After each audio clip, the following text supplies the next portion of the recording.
तो हेलो दोस्तों, आप सबका स्वागत है मेरे यूट्यूब चैनल में। तो जैसा कि हमने लास्ट एपिसोड में देखा था, जेनी सेक्ट में डीमंस फिर से आ चुके होते उन पर अटैक करने के लिए। लेकिन तभी मेंशन सेक्ट से एक डिसिपल आती है जिसका नाम जाओ जुलू होता है। वो आकर जेनी सेक्ट को बचा लेती है और डीमन से लड़ने लगती है। अब आगे ये एपिसोड स्टार्ट होती है और हमें दिखाया जाता है डीमन लॉर्ड को, जो बोलता है कि मैं तुमको नहीं छोड़ूंगा, और अपना एक जायंट स्केलेटन फेस को समन कर देता है और अटैक करने के लिए भेज देता है। ये देखकर मिस लू दो ट्विन स्वॉर्ड को समन करते हुए उस पर अटैक करने के लिए भेज देती है, जैसे वो स्वॉर्ड जाकर उस स्केलेटन फेस को पूरी तरह पकड़ लेती हैं। ये देखकर सेक्ट मास्टर बोलता है कि ये तो पर्पल और ग्रीन ट्विन स्वॉर्ड्स हैं, जो कि मेंशन स्वॉर्ड सेक्ट की एक सीक्रेट आर्टिफैक्ट है। और ये देखकर वो डीमन बोलता है कि तुम पर्पल और ग्रीन दोनों स्वॉर्ड को यूज करना किसी सीख गई, ये तो बहुत मुश्किल है और नामुमकिन है, ये नहीं हो सकता। और ये देखकर वो डीमन फेस भी अपने आप को छुड़ा लेता है और उन पर अटैक करने के लिए आने लगता है। ये देखकर मिस लू अपने आप को और पावरफुल बनाने लगती है और अपने स्वॉर्ड से उस स्केलेटन फेस पर अटैक करने के लिए भेज देती है। जिससे हम देखते हैं वो स्केलेटन फेस थोड़ा थोड़ा छूटने लगता है, लेकिन तभी वो अपनी पावर को और इंक्रीज करते हुए उस डीमन फेस को वहीं पर डिस्ट्रॉय कर देती है। ये देखकर वो डीमन लॉर्ड उससे डरते हुए वहां से भागने लगता है और बोलता है कि मैं तुमको नहीं छोड़ूंगा, मैं दोबारा यहीं पर जरूर आऊंगा। सुनकर मिस लू अपने स्वॉर्ड का यूज करते हुए उस डीमन पर अटैक कर देती है, जिससे हिट खाकर वो डीमन वहां से भाग जाता है और पूरी डीमन आर्मी वहां से चली जाती है। और पीटर वैंग बोलते हैं कि यह है मेंशन स्वॉर्ड सेट की असली पावर। और तभी मिस यूलो उनके सबके पास आ जाती है और लुओ बोलती है कि आपको शुक्रिया, आपने हम सबको बचा लिया। और सेक्टर मास्टर बोलता है कि हाँ, हम पूरे जेनेसिक आपको शुक्रिया करते हैं, आपने हम सबको बचा लिया उस डीमन से। ये सुनकर मिस यूलो बोलती है कि इसकी कोई जरूरत नहीं सर, ये हमारा काम था और यही हमारी जिम्मेदारी है।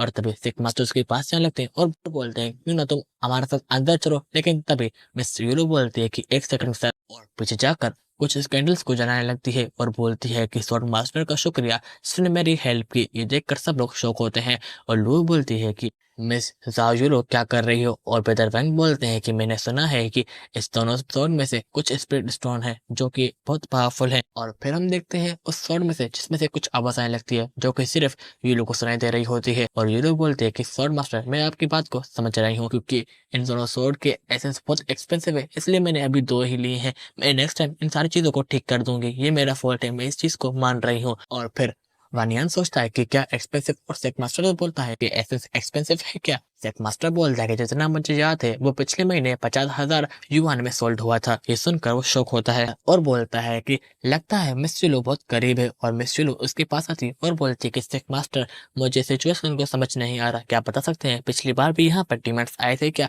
और सेक मास्टर बोलता है कि हाँ, यहाँ पर पैंथम फायर सेट के कुछ डीमंस और एक डीमन लॉर्ड भी आया था, लेकिन हमारे सेट का एक डिसेबल वानियान हम सबसे लड़ा, एक सीक्रेट टेक्निक का यूज करते हुए उन सारे डीमंस को खत्म कर दिया और बहुत अच्छे से सेक्रीफाइस किया। ये सुनकर मिस यूलो खुश होती है और बोलते हैं कि वानियान, तुमने बहुत फाइटिंग में अपना सेक्रीफाइस किया है, मैं जरूर सेट को बताऊंगी और तुम्हें कुछ गिफ्ट करूंगी। और सेट मास्टर बोलता है कि क्या ऐसी कुछ चीज है जो कि हमारे जिंदगी को और इंक्रीज कर सकती। और वानियान बोलता है कि मुझे कोई ऐसी मैजिकल आइटम नहीं चाहिए जो मेरी जिंदगी को और इंक्रीज कर पाए, मुझे कोई ऐसी मैजिकल एडवांस बुक चाहिए जिससे मैं पढ़ सकूं और अपने आप को और स्ट्रॉन्ग कर सकूं। और फिर मिस यूलो बोलती है कि जो जिंदगी को इंक्रीज कर पाए ऐसा ट्रेजर बहुत एक्सपेंसिव होगा और बहुत रेयर होगा, मुझे में लगता है कि सेक्ट इतनी आसानी से हमें वो ट्रेजर नहीं देगा, वो बहुत मुश्किल है। और सेक्ट मास्टर बोलता है कि कोई ना कोई रास्ता होगा, प्लीज हम पूरे जेनी सेक्ट आपका शुक्रिया अदा करेंगे, प्लीज कोई ना कोई रास्ता होगा, कोई ना कोई रास्ता ढूंढिए।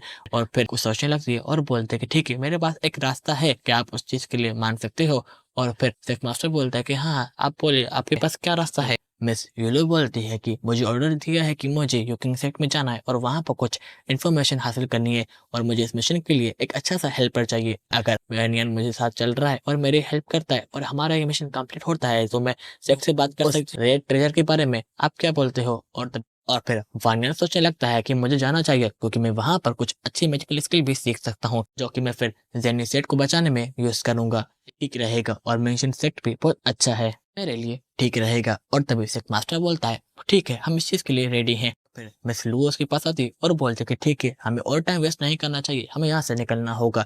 ये सुनकर वानियन बोलता है कि अभी मैंने कोई पैकिंग भी नहीं की, मुझे पिक करनी पड़ेगी। और तभी पेदर वेंग बोलता है कि मैंने सब कुछ कर लिया है और उसको सब कुछ सामान दे देता है। ये देखकर वो शौक होता है और बोलता है कि आपने तो सबसे पहले ही पैकिंग कर दी। और पेदर वेंग हंसते हैं और बोलता है कि हाँ, मैं कोई लेट नहीं करना चाहता ना। और फिर हम देखते हैं मिस लू को जो उसे उठाकर वहां से चले जाती है और बोलते हैं कि अब जा रहे हैं। और सेट मास्टर बोलता है कि डीमंस को इंसानों से प्रोटेक्ट करना और अपना काम मत भूलना। एज अ टीचर मैं तुमको प्रोटेक्ट नहीं कर पाऊँ, लेकिन तुम्हें दुनिया को बचाना है और अपना ख्याल रखना। और फिर हम देखते हैं लियो को जो उसके पास रोकते हुए आने लगती है और बोलती है कि अपना ख्याल रखना है बानियान, और ज़रूर वापस आना। और फिर हम देखते हैं वो वहाँ से चले जाते हैं और मिस लुओ बोल रही होती है कि स्क्रिप्ट बहुत अच्छा है। और फिर हमें दिखाया जाता है कुछ टाइम के बाद का सीन जहाँ पर सब लोग आगे जा रहे होते हैं और तभी बानियान वहाँ पर रो रहा होता है।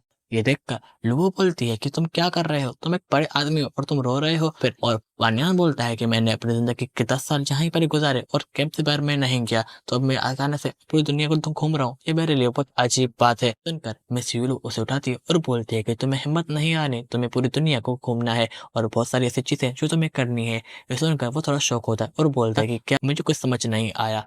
यूलू से बताती है कि डायशेंसो दो पार्ट में डिवाइड है, नॉर्थ और साउथ। नॉर्थ साइड में अच्छे लोग रहते हैं जैसे कि सोर्ड सेक्ट और बाकी के सारे सेक्ट जो अच्छाई को प्रमोट करते हैं और अच्छाई की हिफाजत करते हैं और लोगों की खिदमत करते हैं। और साउथ में डिमंस रहते हैं जो कि बुराई की हिफाजत करते हैं और पूरी दुनिया पर अपना कब्जा करने लगते हैं। वो मासूमों को मारते हैं और सब कुछ करते हैं जो बुराई करती है। और हमारा काम ये है कि हमको उन दिनों को ख़त्म करना होगा, क्योंकि हमें अच्छाई को बचाना है और अच्छाई की हिफाजत करनी है और पूरी दुनिया को बचाना है और मासूमों की हिफाजत करनी है। अब हमारा ये काम है, इसीलिए हम सब यहाँ पर आए हैं उस पूरी दुनिया को बचाने के लिए। हमारा एक ही मकसद है कि पूरी दुनिया में जो भी अच्छे इंसान है उसे बचाना। अब दुनिया तुम्हारे इंतजार कर रही है बानियान, तुम उठो और दुनिया को बचाओ, अब दुनिया तुम्हारी है। और तभी बानियान बोलता है कि मुझे लग रहा है हम जेनिसेक्ट से बहुत दूर आ चुके हैं और मुझे वापस जाने में बहुत टाइम लगेगा और बहुत मुश्किल आएगी। और यही हमारी ये एपिसोड खत्म होती है। मैं जल्दी नेक्स्ट एपिसोड को अपलोड कर दूंगा, तब तक के लिए बाय बाय।